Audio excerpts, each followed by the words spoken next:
నమస్కారం. ఈ 4 డైరెక్షన్స్లో గనక ఫ్యామిలీ ఫోటో ఉంటే రిలేషన్షిప్స్ డిస్టర్బ్ అయ్యే ఛాన్సెస్ ఎక్కువగా ఉంటాయి.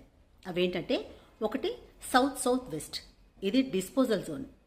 డిస్పోజల్ జోన్లో మీ ఫ్యామిలీ ఫోటో కానీ ఉంటే మీ ఇంట్లో అనవసరమైన గొడవలు జరుగుతూ ఉంటాయి, డిస్ప్యూట్స్ స్టార్ట్ అవుతాయి.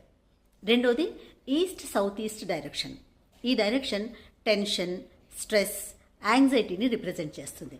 అక్కడ ఫ్యామిలీ ఫోటోగ్రాఫ్ ఉంటే ఇంట్లో ఒకళ్ళకి పడదు, రీజన్ లేకుండా గొడవలు జరుగుతూ ఉంటాయి. మూడోది వెస్ట్ నార్త్ వెస్ట్, ఇది డిప్రెషన్ జోన్. ఇక్కడ ఫ్యామిలీ ఫోటో ఉంటే గనక ఎప్పుడు రిలేషన్స్ సంబంధించి ఏడుస్తూనే ఉంటారు. ఇక 4 డైరెక్షన్ నార్త్ ఈస్ట్ డైరెక్షన్.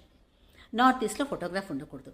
ఎందుకంటే ఒకవేళ నార్త్ ఈస్ట్లో ఎవరైనా పడుకున్నా ఉంటున్నా వారి ఫోటోగ్రాఫ్ ఉన్నా సరే ఆ వ్యక్తి ఎవ్వరి గురించి పట్టించుకోడు. నేను నాది అనే ఫీలింగ్ ఎక్కువగా ఉండి తను ఏది చెప్తే అదే వేదం అన్నట్టుగా బిహేవ్ చేస్తూ ఉంటాడు. కాబట్టి ఈ 4 జోన్స్లో ఫోటోగ్రాఫ్ లేకుండా చూసుకోండి. సౌత్ వెస్ట్లో పెట్టండి, ఫ్యామిలీ మధ్య బాండింగ్ స్ట్రాంగ్ అవుతుంది.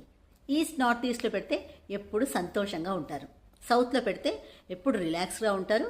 మార్కెట్లో రిలేషన్స్లో మంచి రికగ్నైజేషన్, రెస్పెక్ట్, ఫేము ఉంటుంది. వెస్ట్లో పెడితే మీ లైఫ్లో హ్యాపీనెస్తో పాటు గెయిన్స్ కూడా ఉంటాయి, అంటే సేవింగ్స్ మెల్లిమెల్లిగా పెరుగుతూనే ఉంటాయి. సో మీ ఇంట్లో ఫోటోగ్రాఫ్ని ప్లేస్ చేసే ముందు ఒకసారి ఏ జోన్లో పెడుతున్నారో చెక్ చేసి మరీ పెట్టండి.